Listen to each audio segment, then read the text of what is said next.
जब तक मनुष्य की लगाई हुई तुलसी की शाखा प्रशाखा बीज पुष्प सुंदर दल से तुलसी जी सुशोभित होती है, तब तक हजारों कल्पों में श्री हरिधाम में रहते हुए उसका कभी पुण्य नष्ट नहीं होता। जैसे एक दिन 1000 कल्प, 2 दिन 2000 कल्प वो भगवान के नित्य धाम में महान सुकृत के बल से भगवत धाम में रहेगा, जो तुलसी जी का पक्का मान लीजिए। जब स्वयं सिंह से तो तुलसी जी रोपण करके तुलसी जी का एक वन लगाया और रोज नवीन नवीन मंजरी तुलसी दल लेकर प्रभु के चरणों में, कहीं न कहीं तुलसी जी की कृपा हुई। वृंदावन, ये वृंदा अधिष्ठात्री देवी वृंदावन की है, इनकी कृपा के बिना। हे चंद्रादने, संपूर्ण पत्रों और पुष्पों को जो उतार करके सम्मान पूर्वक पहले प्रार्थना करनी चाहिए। हे वृंदा देवी, हे तुलसी जी, भगवान श्री हरि की पूजा के लिए या प्रियाजू की पूजा के लिए हम आपके कुछ मंजरी कुछ दल लेकर के सेवा करना चाहते हैं, आप कृपा करके मुझे दीजिए, और फिर उतार लें। ऐसे नोचना नहीं, बहुत सम्मान से बहुत प्यार से, तो तुलसी जी प्रसन्न होती है। जो मनुष्य तुलसी दल से श्री हरि की पूजा करता है, कोई भी पाप उसका स्पर्श नहीं कर सकता। पूर्व में किया हुआ कोई भी पाप उसको दंड नहीं मिलेगा, जो तुलसी जी की आराधना नित्य करता है। अब इतना जल भी न चढ़ा दे, मार पुण्य हो जाए और तुलसी जी अंतर ध्यान अनुकूल जल, जैसे मान लो गमले पे हैं तो इतना बड़ा तांबे का रोज उससे अब भर के लोटा चढ़ा दोगे, 2-4 दिन में अंतर ध्यान हो जाएंगे तुलसी जी। बहुत विवेक से जरूरत है, मतलब भारी पुण्य होगा। अब इतना बड़ा लोटा रोज जल चढ़ाओगे तो 2-4 दिन में पीली होके अंतर ध्यान हो जाएंगे। इतना जल, अनुकूल जल चाहिए। एक तांबे का छोटा सा लिया, ऐसे रोज डालो, उसमें कोई फर्क नहीं। और गमला उठाकर धूप में विराजमान करो। सेवा का मतलब क्या है?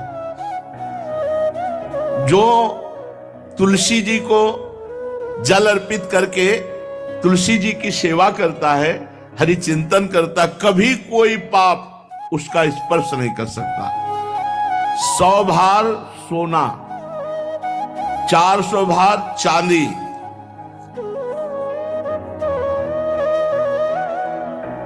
का जो दान करने का फल होता है, वो एक तुलसी दल उतार, जो अपने द्वारा लगाई हुई तुलसी दल, वो हरि के चरणों में अर्पित करो। ये 100 भार सोना और चांदी बराबरी नहीं हो सकती। कितना महत्व है। जो रोज तुलसी दल चयन कर, द्वादशी को न चयन करे। द्वादशी को मतलब बहुत बड़ा अपराध लगता है तुलसी दल का, इस मतलब तुलसी के वृक्ष का भी स्पर्श न करे। प्रणाम नमस्कार दूर से, एक भी दल नहीं टूटना चाहिए। द्वादशी को ऐसा हमने महापुरुषों से सुना है कि मंजरी और पत्र उतारना ये ठीक नहीं, बिल्कुल नहीं ठीक है।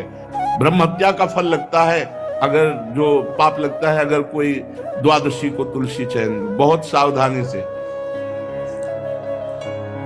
जिसके घर में तुलसी का बगीचा होता है, कई पौधे होते हैं, उसको कहीं तीर्थ जाने की जरूरत नहीं, उसका घर तीर्थ है जिसके घर में तुलसी के पौधे हैं। और यमराज कभी उस घर में किसी भी मरने वाले को लेने नहीं आएंगे। जिसके घर में तुलसी, लगा लो भैया तुलसी लगा लो घर में, काहे को यमराज को आने दोगे? सबके घर में तुलसी। कितना सुंदर पहले था।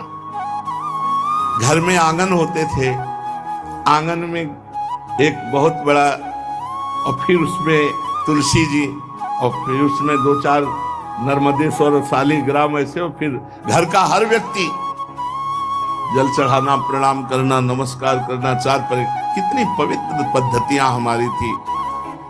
जब रसोई बने पहली गाय के लिए, फिर कुछ पक्षियों के लिए, फिर कोई संत महात्मा, कोई भिक्षु, ऐसा कितना पवित्र व्यवहार। यहाँ जैसे हमने देखा है, ये रसोई बन रही ना, तो धुआं नहीं खत्म होने पाता, वो ही सब अपवित्र किए हुए हैं। राक्षसी बुद्धि आती चली जा रही। तुलसी जी, ये भागवती को वस्तु है। हमें लगता है बालकनी तो होती है, बढ़िया बालकनी में कैसा उठाने धरने वाला स्टैंड लोहे का रखो कि तुलसी जी को विराजमान कर दो।